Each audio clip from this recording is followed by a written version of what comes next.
अस्सलामुअलैकुम नाज़रीन, आप देख रहे हैं PC world news. Sahiwal director general Punjab food authority की हिदायत की रोशनी में डिविजनल फूड अथॉरिटी की तरफ से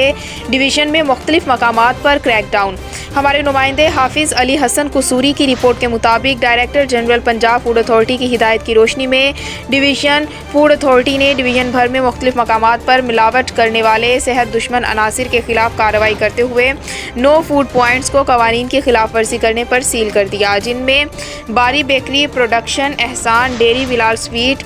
add super store, Ameen chicken shop, Mashallah chicken sale centre, Khalid paan shop, Jahangir cold store, Savera milk shop और कारी समोसा हाउस शामिल हैं।